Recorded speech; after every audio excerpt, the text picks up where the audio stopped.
up, HyperFast Agent Nation? Today, we've got an amazing guest on the show. He's got a very, very, very diverse background, so he's going to be able to offer some insights that can help real estate agents in a lot of different ways, really any entrepreneur in a lot of different ways. He's had a real estate career as an agent.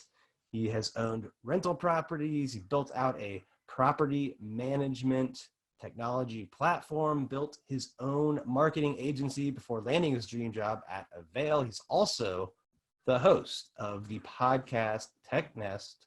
Welcome to the show, Nate Smoyer.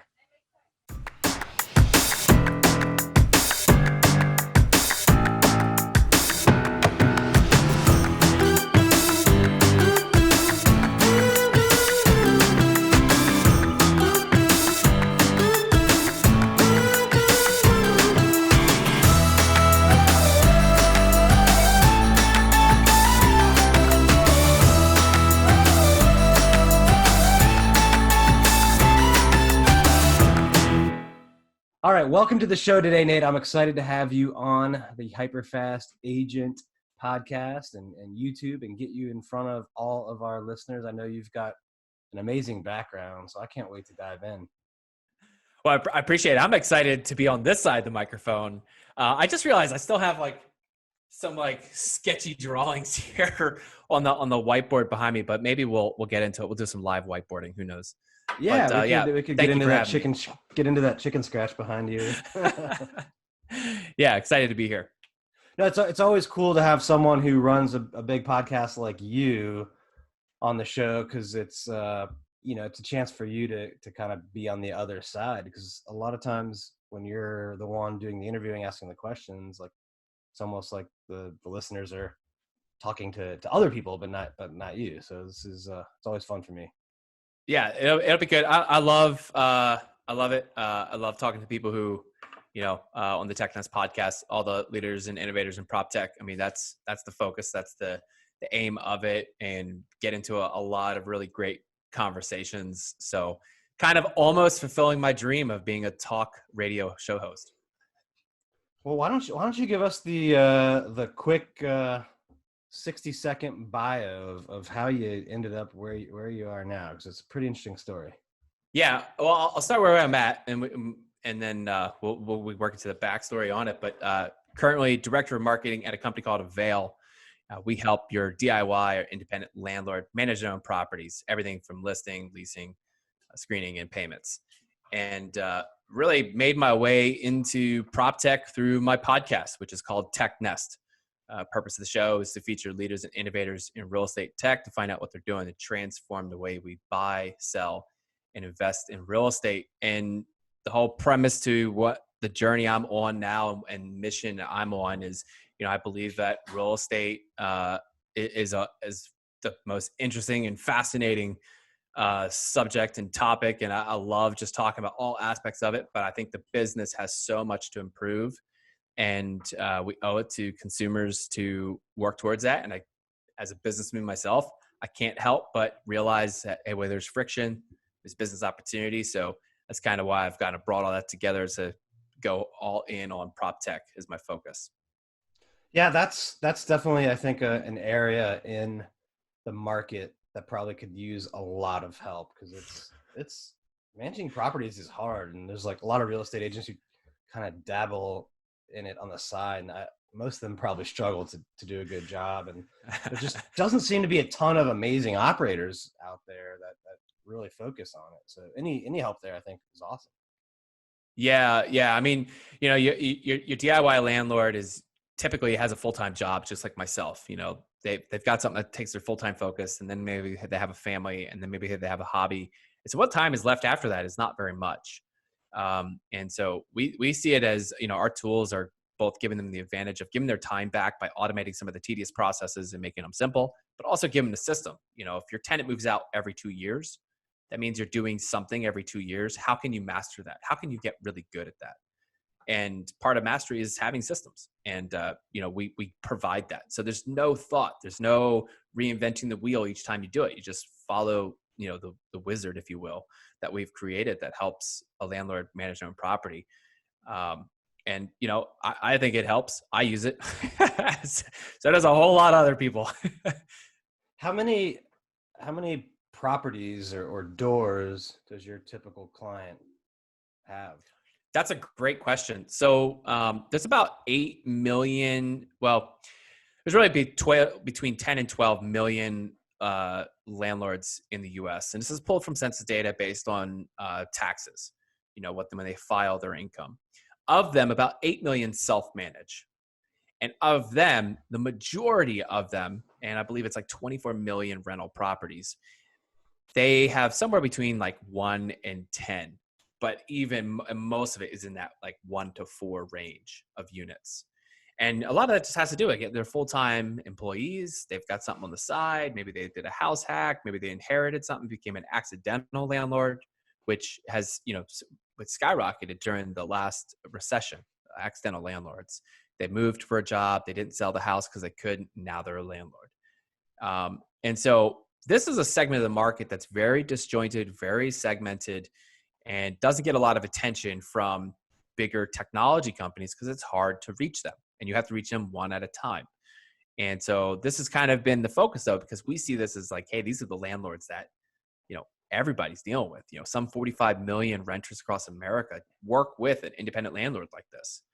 And by giving them the systems and tools to make them better at being a landlord, that means the rental experience is better. That can improve relationships, the smoothness, and, it can even improve tenant retention. Do you want to risk moving somewhere to save 50 or $100 a month? Or do you just keep with the landlord you got now because everything runs really nicely?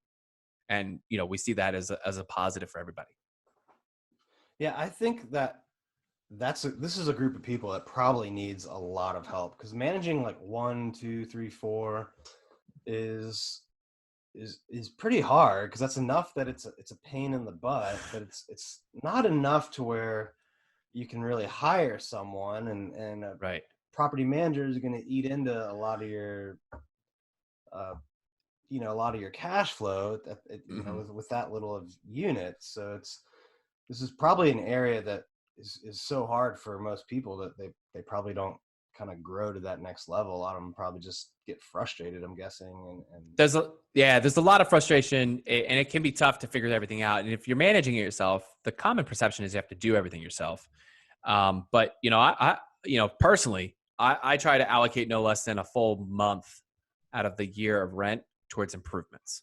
So what can I do to get the property nicer, make it look better? Because that protects me with, being able to raise the rent. You can't just raise the rent without making it better. I guess you can in some markets, but at some point there's a ceiling. And I want to attract the best tenants, people who want a nice place, who want to care for a nice place, who want to call it home. Because while they live there, that's their home, and really see it that way. So, I allocate a whole month rent towards improvements at least. And then when I want to make improvements, if they require special skills or tools, I hire. I don't even question it. What am I best at? What's my time best spent? And truthfully, like this year, it's going to be not painting the house. It's someone else painting the house. First off, I don't want to have to fly back to Washington from Chicago to do it. But I don't want to have to go pick out the paint and figure that out. I don't want to have to get scrapers and everything else. Hire a painter who's got all that stuff. And then they're going to do a better job anyway. They know how to do it better than I do. I could do it, but it wouldn't make as much sense. And I wouldn't get my value out of it by not hiring someone else. Yeah, I think sometimes you got to look at it like the solo agent that is doing well enough to hire a transaction coordinator and assistant, but for some reason doesn't. Like there's going to be a lot of things if you're in that 1 to 4 unit level that, even though you're doing it yourself, you need to outsource. There might be some pro agents who would disagree with me, and that's totally fine because I'm not a pro agent. But transaction coordinators are the unsung heroes. Thank God for transaction coordinators. I would have never closed a deal as a real estate agent without transaction coordinators. That's the truth. And so I heard you say you're in Chicago now. I know originally you're from the East Coast, but you were in Washington, and I believe you went out there. That's how you got into to real estate, right? When you were selling homes? Yeah. So, man, my journey in real estate is just, it's genuinely all over the place. I was 14 years old. I was installing hardwood floors inside of Pulte track homes. When I turned 19, I started my second business, and I was doing hardwood floors on my own. So now I was doing them with different contractors and all over. Then I moved into carpet. I had some knee injuries. So then I got out of the flooring business and started selling paint for Sherwin-Williams, working with contractors. I went to work for a tract home builder that was the largest in the tri-state area, privately held, TH Properties. And through all that, I was also like looking at these late night infomercials. Like I was one of those guys watching the late night infomercials, and I saw the commercial that said, "Come learn the secrets on how to buy a house, no money down." And I went to Philly. I went to the seminar. I sat there for 4 hours. I had my brain drilled with all these, so-called secrets. And then they told me I needed to pony up a few $1,000 to get the system on how to buy my first house. And of course, I didn't have the cash, and I never went through with it. And I didn't have the people, and I hadn't read Rich Dad, Poor Dad yet. So I didn't have the knowledge. And it wasn't until, several years later, I find myself in Washington. I've left my job at a software company and kind of figuring things out. I started working remote for an ad tech company. And I realized after I bought my first house, and I was house hacking it. So I was renting out the bedrooms. I had the garage and renting out the garage. I'm like, man, real estate was hard. This transaction was very painful. And I thought through all the pain points I experienced working with a few different agents. Because I think I worked with like maybe 6 agents, like on trying to buy a house. And then I went and bought it for one house. Yeah. Wow. And I didn't fire any of them. What really happened was not one of them ever introduced what's called a buyer agency consultation. Not one of them showed me a buyer agency agreement. Not one of them showed me or told me, hey, if I'm showing you homes, like I'm working with you, but I also want you to work with me. So I was just clicking more info on Zillow and Redfin, and a new agent would pop up and a new agent would open the door. And one day I found a for sale by owner. I went by myself, and then I called the guy who probably showed me 10 houses and said, hey, thanks so much for your help. I just put an offer in that got accepted. And I went through all these experiences, and then kind of here comes, yeah. But then here comes Ben Kinney, and full on showed up, looked at my profile on LinkedIn. I'm like, who is this guy? And I researched him, like, this guy lives in my hometown. Is this or where I was living? I'm like, this doesn't seem real. I'm reading his credentials, and I'm like full on Google lurking him, like just looking at everything. So I replied back to him and sent him a connection request and was like, hey, you're local. Love to meet and chat. And he took a meeting. He asked me if I want a latte or a smoothie, which then I looked at my wife. I was like, this is weird. I'm getting set up. Like, who offers a smoothie? And it was basically that was the seed planted. 6 months later, after having read Millionaire Real Estate Agent, texted Ben, said, hey man, I think I want to do this business. I'm going to get my license. I'm interviewing a few other brokerages. And he's like, well, when you're ready, give me a call. And, and basically, it was like February 2017, I think it was. I quit my job at the ad tech company, got my license. And the day I left the ad tech company, I showed up at the Ben Kinney offices. I was like, all right, guys, let's go to work. And that was really what kicked off everything into me finding my way into prop tech. Did you have a latte or a smoothie? I got a coffee. Yeah. I think I just did a regular coffee, and he got me a large, which I really appreciate, because you got to understand the Northwest coffee consumption is real. It really is. Yeah. No, Keri is from Oregon. So we're I'm always amazed at how many of these little drive-in stands they have. But when you have, 2 months, I'm sitting here with the full French press yet. You need it when there's only 2 or 3 months of sunlight. So that's right. Yeah. So, it was kind of crazy. What's even crazier about that whole experience is so Jolene Snell is the team manager there. She's a total boss. And she goes, hey, what are you doing next week? And I'm like, well, I quit my job, so I assume working as a real estate agent. And she goes, can you go to Vegas? I'm like, I guess, yeah. And then I signed paperwork, I joined the team. It was basically Monday, I go to family reunion. it was like what a way to become a real estate agent of like literally I've been an agent for like 2 days and I'm at family reunion. My head was like exploding with what, I mean, I had no idea I was getting into still, but it was pretty gnarly to go through an experience like that. Yeah, that's a great way to kick off your real estate careers. 2 days in, go to KW family reunion in Las Vegas. Yeah, it was cool though. I learned a lot on that for sure. So how was your experience, on the team? How long did you do it, and before you moved across the country again? So yeah, right. Unfortunately, I only stayed on team actively until like September. So it was only really like a 7-month stint. And that was some of the hardest 7 months I've ever done. In full transparency, as a residential real estate agent, I'm the worst. and maybe not the worst, right? Because I think I did a lot of things right that I saw some of my peers not doing, even though they were making more money. I think I was doing things right. True to millionaire real estate agent, leads, listings, leverage. I don't care what business this is one of the things I have so much respect for Gary Keller and what he's built as systems and laid out. There, you can take that model to anything and it'll work.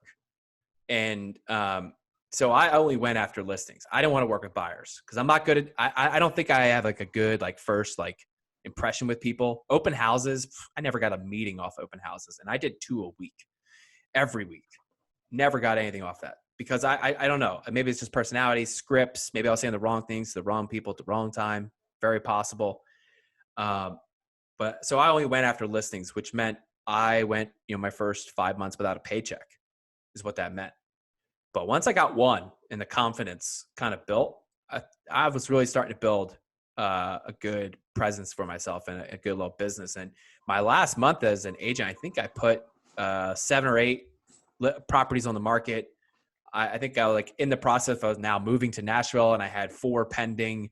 I was like, okay, we got a business and I'm moving, and it was tough and it was kind of cool. I've got an Alexa, what are those, like Amazon Alexas as a prize, because I took home the listings challenge award for rookie agents in the office, not just on the team, in the whole office.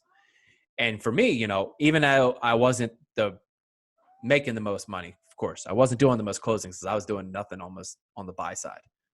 I had a few buys and they were like some weird deals, which is like my calling card in real estate. If it's a weird deal, I'm interested. If it's a 3-2 with a nice yard and attached garage with, your quartz countertops, it sounds boring and I couldn't tell you anything about it or give you a good price point. And, but I learned so much in that process of how to build a business, of how to stay disciplined in my time blocking on what's going to build a long-term business, which was the listings more than anything. Cause the next year, I people were calling me for, hey, can you help me out with a deal? I still get calls. Can you help me out with a deal? I'm not working as an agent anymore, but let me tell you what I can. I'm love to talk to you about it. And then I've got some great people I can introduce you to, and they can handle that and I'll work at all that. But it was that 7-month period. It's just so amazing to look back on it, of how little money I made and how much I walked away in learning. And had I chased more money, I would have missed all those lessons. I would have missed all those learnings. And what I took away from being on the team actually helped my agency, my marketing agency that I ended up starting while I was in Nashville when we moved to Tennessee. So it was like, I would put it as, I would say this, it was twice as valuable, if not more, than college by far. And it cost me less, really. So that's kind of cool. Yeah. It sounds like you did awesome. And I mean, you left right at that hockey stick, curve in the graph, which I think is the track a lot of agents take. Some it's 3 or 4 months, some it's 6 or 7, some it's a year. But it's this concept that agents struggle with, of putting in the work and knowing that the results are going to come. And you got like right to that point. It sounds like where it was about to like take off, and then circumstance, you had to move. Yeah. And I'll tell you one of the things that I could have never anticipated, but my very first client, we listed and then helped them buy. So she's right down the street from my rental. And so I was calling that neighborhood, of course, because I'm the Birchwood area realtor. That's what I was calling it, Why not? Run with it. And I was just calling all Birchwood. Hey, I own the house. You probably have seen it, driven past it. I'm just giving you a courtesy call anyway, circle prospecting. And I say, have you considered selling while values are this good? She says, maybe. Like, what? But that client helped her move. We got her out of a house that was backed up against the highway, which she had tried to sell 3 years prior, but it didn't move because of the market.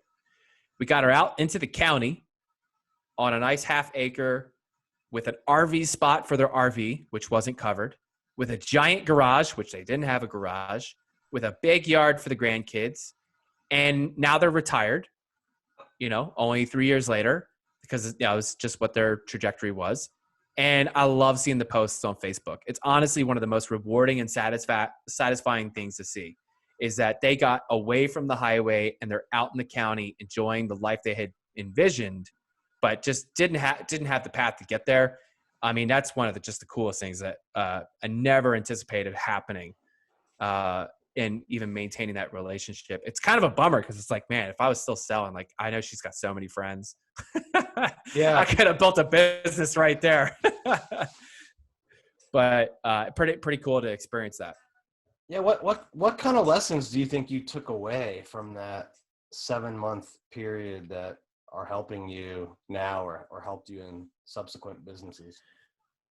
So probably the most valuable thing right off the bat is like time blocking. It doesn't matter what you're doing. It's just like being able to focus and time block on what the task at hand is.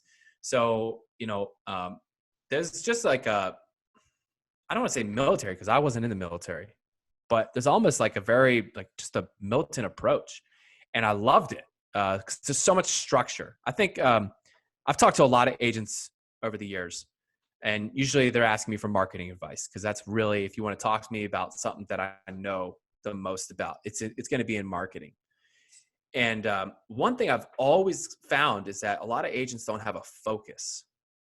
I talked to one today. I said, what do you specialize in? He goes, well, I can do commercial, do a handful of multifamily. Every once in a while, I do some rentals. I've got some condos, but really good with single families. I was like, so you don't have a specialty.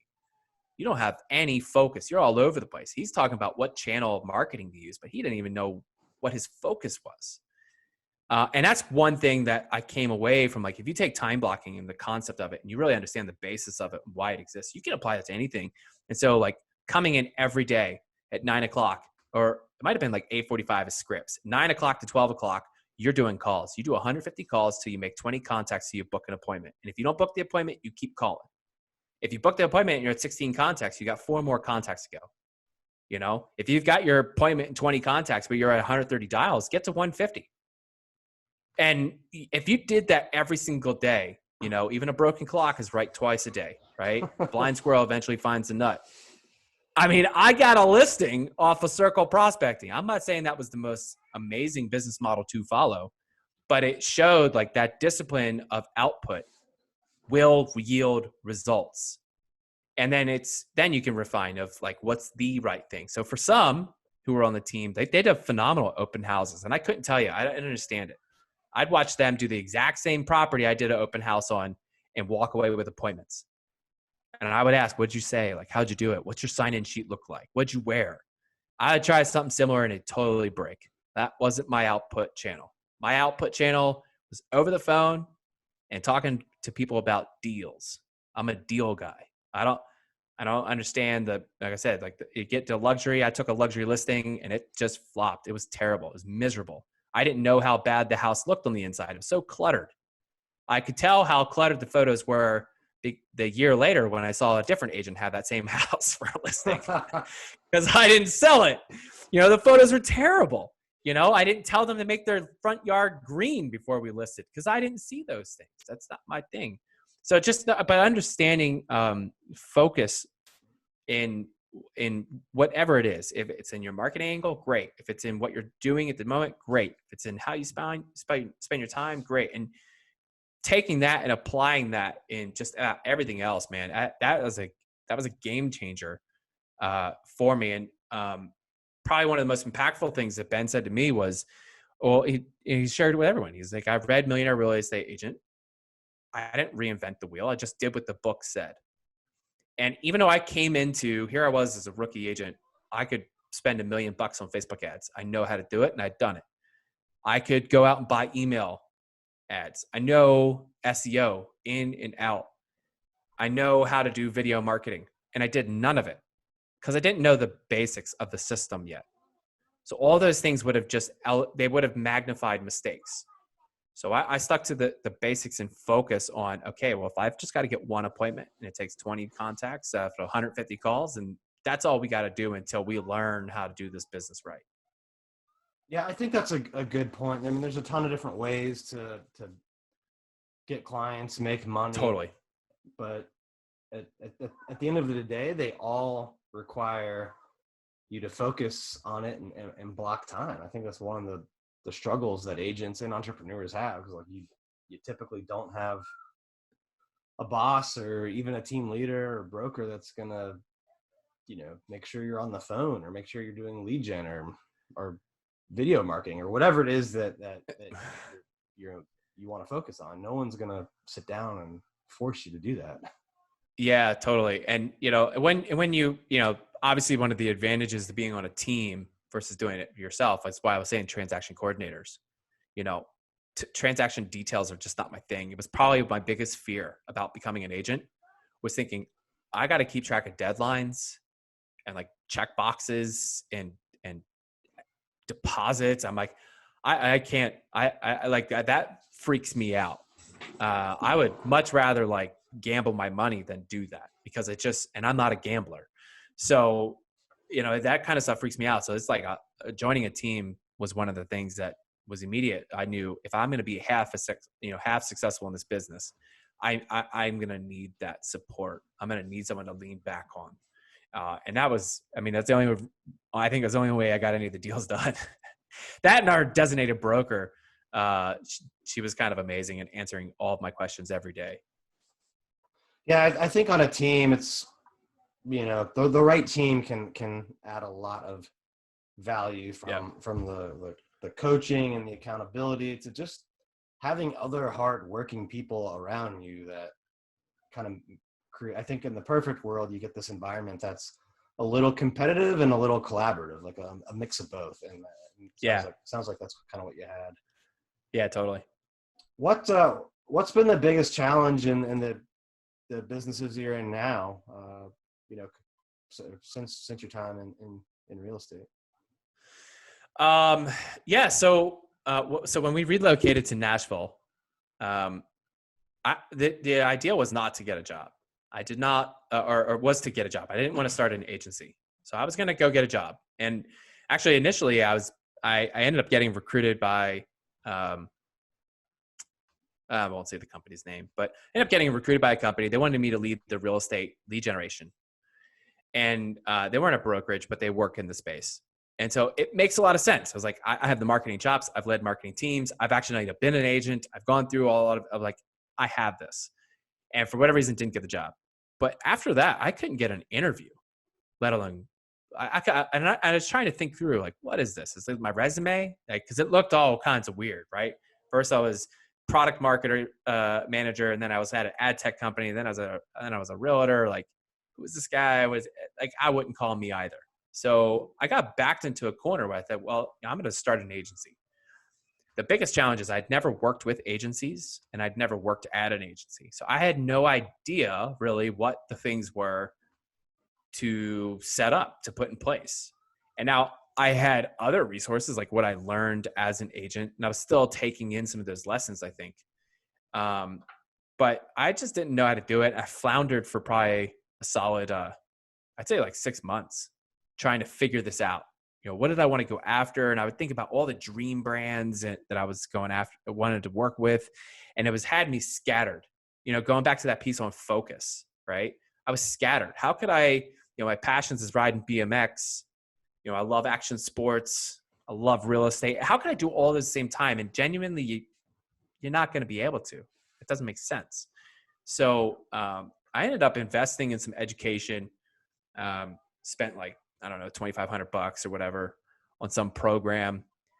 So wrote down some goals. First goal was to never drive Lyft again, right? Because I was driving, man. I was doing 14-hour days driving Lyft in Nashville. Taking contracts on Upwork, which are terrible. The low-paying contracts were always the worst because it was a small job to start. They'd never be happy with what you delivered. And then they'd always ask for more on top every time without fail. So, I learned some hard lessons there. I got burned on a contract. So I was like, that's it. I got to invest in this. You can't be afraid to make money. It was scared money, don't make no money. I think that's the phrase. Yep. And I got half a day's into some of the online materials. I was like, holy crap. I started seeing the light. I was like, I got all the bones. I just got to put them together. And it was in that initial process where I did an exercise you'll find in the book, The Sales Machine. I think that's what it's called, Chet Holmes. And it's building your dream list. So I was like, all right, I got to build the dream list. Who are my 100 dream clients? And I started writing down the dream clients: Red Bull, Rockstar. It's like, yeah, that'd be fun. Did you get that from Russell Brunson, the 100 dream list? No, because he talks about that a lot. Well, he didn't invent it, Yeah. But Russell Brunson, interestingly enough, the connection to him, a former media buyer for Russell Brunson, his name is Justin Brook. He runs a company called Ad Skills, and he also pushes the dream list. So the dream list is just a beautiful concept. And honestly, anybody, and I mean anybody can do this in any industry. It does not have boundaries. You're a residential real estate agent. You work in a town of 1,000 people. You can make a dream list, and you should. You should not do it. You should do it. So I made a dream list at 100 clients. And as I got to like 10, I realized how unfocused it was. That's how good this exercise is. You have to put the company name, the contact, their address, their phone number, their social handles. And then it was like, I started kind of digging a little bit. I was like, well, real estate, there's a lot of real estate companies out there, but I don't want to work with brokerages. And I got a lot of reasons, and we can get into that too. But I was like, I want to work with the next big thing, the tech. And I just heard about Open Door. I was like, well, Open Door they've raised a lot of money. I'm starting a business. I'm an agency. Don't point your agency at businesses that don't have no money. Point them at ones that do. So I started doing research around that. And that's really what got me past the challenge of how do I even build this brand new business that I've never worked in or never worked with into something that pays me. And it took me, another 5 months before my business was paying me a salary of $100,000. And I was way faster than I thought it was going to be possible that I could get to. But it was just a little bit of education, and then taking some lessons that I learned actually from being on Ben Kinney team about the time blocking, that focus, and then putting that all together. I mean, it just really solidified things, and built a nice little agency. My podcast played a part in that. Happy to share that too. But that challenge of like, how do you even start this brand new business and get it from zero to whatever you want to get it to? And it's structure and focus. And this is the part I think that people sometimes don't take seriously. Education is not, and investing in education is not just a book. It's not just a course. It's taking to heart of what it says to do and doing exactly what it says. If you don't have a system, go buy a system, because the most expensive thing is your time. Yep. And if you're not willing to give up your money for your time, you're not serious. You need to give the money to get the time. And building your business on your own and taking 2 years longer to do it, maybe you like that. Maybe that's your thing. I don't get it. I'd rather spend a little bit of money and get it done in 3 months. And now looking back, like probably a lot of other things I could have done better, but I didn't do that fast enough. And I'm so glad I did it when I did it, though. Yeah. Well, hindsight's, always 2020. And I think the most common thing that people that have success will say in terms of mistakes made, it's probably not starting sooner or not investing in things sooner that would save them time. I mean, there's just there's no substitute for it. It's like the only finite resource there is. I Yeah, no, I mean, it's absolutely true. And, you know, you've got to invest in your education. And if you're willing to put the money up for it, I would actually go this far. If what you spend the money on education for, if you genuinely believe was not good enough, you should have enough gall to ask for the full refund. I don't care what the guarantee was. If it wasn't worth it, ask for the refund. However, if it's good enough, if it's half as good as what you spent on it, you need to do it to the fullest with no ifs, ands. Otherwise, why did you even bother?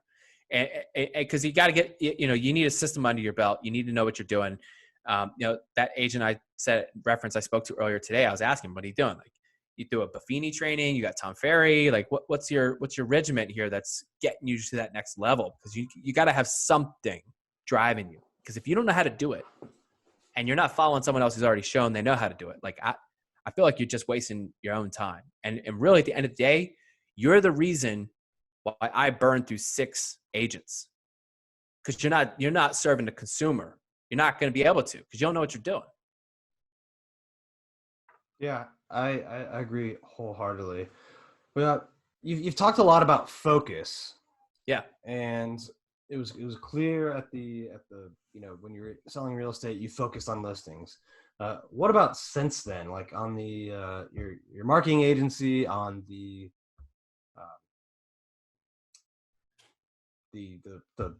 rental property management platform, like what would you say your focus was in there or is in those areas? Yeah. So with the agency, what I ended up deciding focus was going to be was early stage prop tech companies.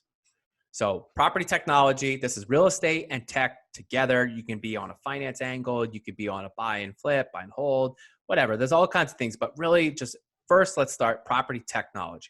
It's in real estate and tech. And I decided early stage. Early stage means they're pre-seed, seed, or maybe a funding series stage. The reason for those stages is that venture capitalists who fund those businesses tend to want to see 100% year-over-year growth. And to see that type of growth, you tend to have very quick to market marketing channels.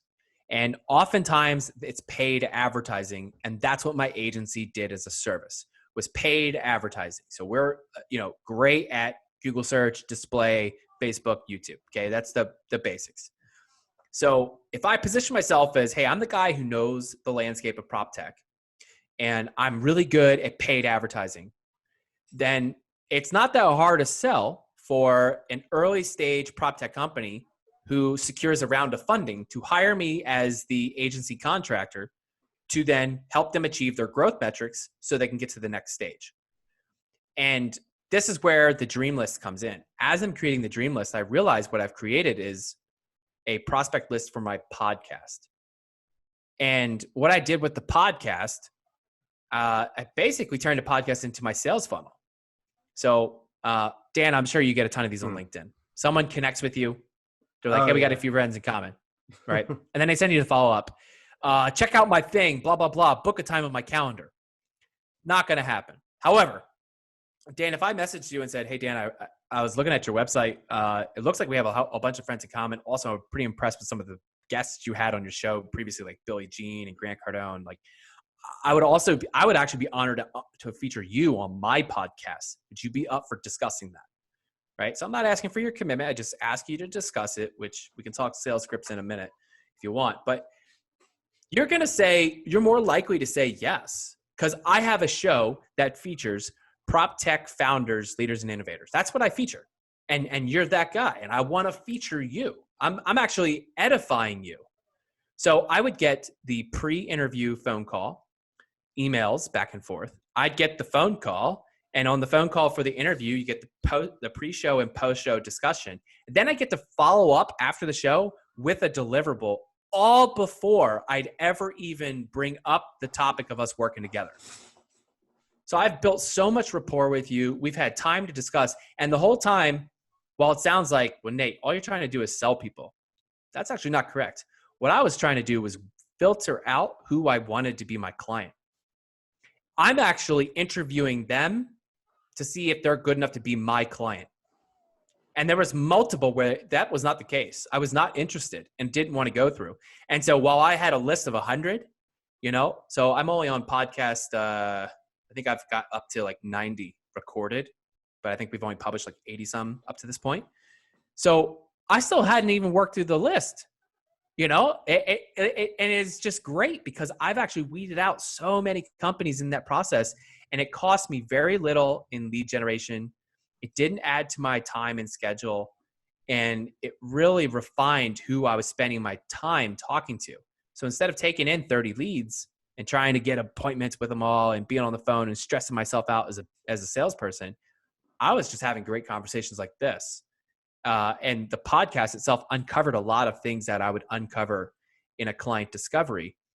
And to bring this whole thing home, when I started that agency, it wasn't what I wanted to do. As I mentioned, I was actually just trying to get a job. But look, if no one's going to interview me, I'm not going to sit on my hands. I'm going to go make something happen. So I started a business. A few months in, it's doing good. I was actually making more money than I had ever made in any other job, which was great. But I had 3 exit strategies from the start. The first one was someone would buy me. They would buy the business. It wasn't very likely, but I knew that it was a far-fetched option. The second one is I would discover a product, right? I would either create one or make one or license one or something and go all in on the product. And I came very close to licensing a rental software platform that, is popular in India, but hadn't made its way to the US yet. And that third one was I would find a client that I'd love to join their team full time. And then here comes Avail. They reached out to me. They had some news. They wanted to get featured on the podcast. I booked the CEO, co-founder Ryan Kuhn, to come on the show, interviewed him. In the post-show discussion, revealed, no, I don't make my money on a podcast. I run an agency. It's for early stage prop tech companies that need to leverage paid media for growth. I had no idea they just closed a round of funding and needed to hire a media buyer. And what ended up happening was they hired me contract to be a media buyer. We loved working with each other so much. And they were like, Nate, can you move to Chicago and join the team full time? And from that perspective, it was just like, well, you're going to have to talk to my wife and convince her because that's a big deal. But that all worked out. And, it sounds too good to be true, right? I started a business with one of 3 ways to get out of it, of finding a client that I'd want to join full time. And then I had the system on how to find clients to build that business. And I leveraged this media channel as the sales pipeline to do that. And then through that, I found the perfect client that was looking for someone like me to come on as a director that I would want to join full time. And holy crap, it all worked. But I mean, that's the point of a system. That's the point of all that focus. And so, now I'm all Avail. I don't do any other client contracts. My podcast, I still keep going with the podcast, but now it's total market networking. It's research.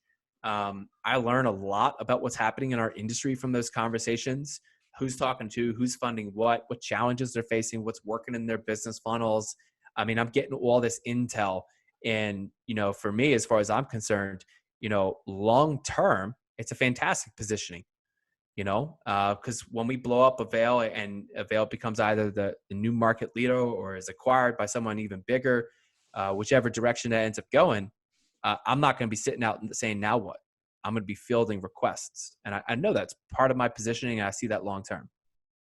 Yeah, I think one of the benefits some people probably don't see in doing a podcast, and really anybody can start one, but one of the benefits is you learn a lot from the people that you bring on the show. I mean, there's the rapport building and networking and building up your business, but you learn so much as well. And it's kind of cool that it's unfair how much a podcast host actually gets to learn. And it's totally unfair how much a podcast host gets, I think it's also pretty cool that you had the 3 different exit strategies in mind. I think that's probably one area in real estate that doesn't get talked a lot about, and real estate agents probably don't have one, or most that do, their exit strategy is just do it forever until I can't. Like, So I think if you're an No. agent out there, you need to start, or any entrepreneur really, is like you gotta have some options on the exit. Well, I mean, look at it this way, right? When everyone's ready to go back to vacationing, okay, you might know that your destination is, I don't know where people vacation. I don't think I do it like everyone else. Maybe you want to go to Yosemite, okay? Actually, this is probably relevant. Yeah, you want to go to Yosemite. You got to know how to get there. Like you literally got to know the road to get there. You know, on a road trip, I didn't know that you couldn't take the Western Pass later in the season, so I didn't get to go to Yosemite. It was blocked. Too much snowfall. You know, so I've already been through that literally. But I mean, if you don't have the exit strategy, like what is the plan? Where are you going? And it doesn't matter how realistic or unrealistic it is. It's really more about the direction. You know, because it could have multiple twists and turns. Like that's life, and everybody should know this. If in real estate, if anything that can happen will happen eventually. It's just a matter of truth. So you got to have that strategy of what am I going to do? How do I get out of this? What's the next phase? What speaking of exit strategy, we got time for a couple more questions before we gotta go off. But what effect, if any, are you seeing on your business, the rentals from the coronavirus? Yeah, very interesting stuff. First off, we've been monitoring payments data very closely. There's definitely been an increase of late payments, partial payments, and non-payments. That's for sure. Fascinatingly enough, the day the stimulus checks first hit people's accounts was April 15th. And April 15th over March 15th had a 300% increase of activity. In other words, people paid their rent using those stimulus checks. And so we're following that very closely and how that's going to affect the months to come, especially if renters and landlords, especially the small landlords, don't get relief. We did a study late March that found that 54%, and this was late March, that 54% of renters lost their jobs due to COVID-19. As everyone's been following the jobs reports, I hate to break it to a lot of people, but they're behind. You know, in many ways, they're kind of like real estate valuations. You know, they're after the deal has been done for several weeks, if not months. And so we are cautious about some things, but we're also in a very good position. We've got a very good product. Somewhat mature for its stage in that we handle so many different levels of service. And we also have a lot of premium landlords on our platform. You know, applications for a lot of people and listings are down as people looking to move into new places, both purchase and rent, are down. The general trend in the United States the last few years, according to the census, has been down on people moving. They're moving less frequently and they're not moving as far.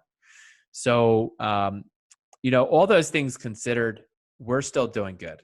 We're looking at hiring. I'm writing out job descriptions and building out the next few hires that we build in on the marketing. I know a lot of people are talking about scaling back their marketing. Not us. We have been, since we left the office on March 11th, we have been on full-on attack mode of build and conquer, and that's what we're going to keep going. You don't have time to sit back and enjoy the shade or just kind of, you know, moan about where things are at. You know, yeah, more people ain't moving. Yeah, applications ain't happening, but lease renewals are happening. People are paying their rent. People are finding a way to make things happen, and we can still solve problems in between there. Yeah, and I still think for people in the real estate industry, like the challenging times are an opportunity to expand and get more market share and totally, you know, come out of this on the other side in a much better position than you went going in. Absolutely. Yeah. And I think that's the right attitude. Well, glad to see you guys are weathering it well.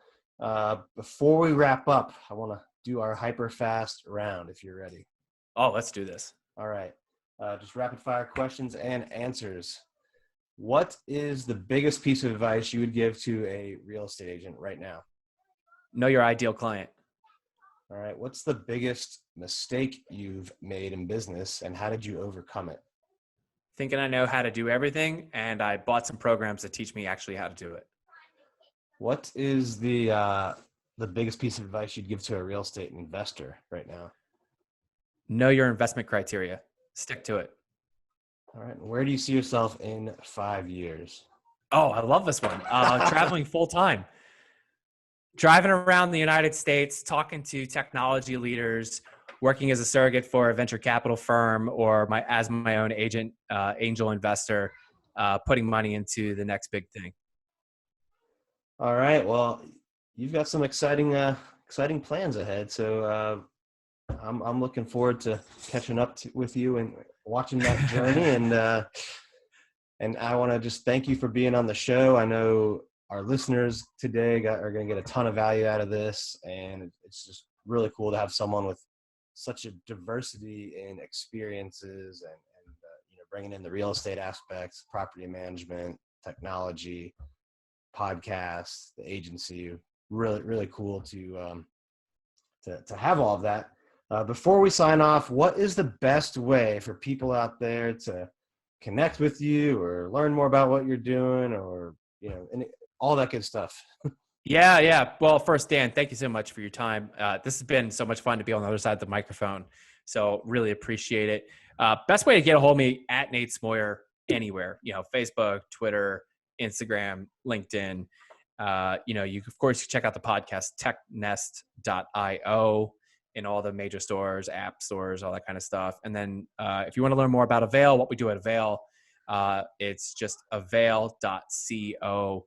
But yeah, reach out to me on social, because that's my foundation. I'm very active and very responsive. Just don't send me a terrible LinkedIn canned message, man.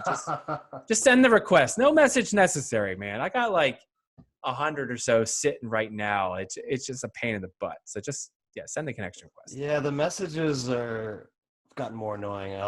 Will say on LinkedIn. My email is very easy to find. In fact, if you really want to reach me, I'll challenge you on this. Just Google my name and phone number. You'll find it and give me a call. All right. Hopefully you don't get flooded, but thank you for being on the show. I a lot of fun. Enjoyed it, and I know our listeners probably did as well. So thanks again. Yeah. Awesome. Thanks, Dan. Thank you for tuning in to this episode of the HyperFast Show. Subscribe to us if you want to make sure you get the latest and greatest HyperFast shows. And remember, we love reviews. Reviews help us bring better and better guests and improve our shows. So give us the good, the bad, and the ugly. We hope you enjoyed the show, and we will see you next time.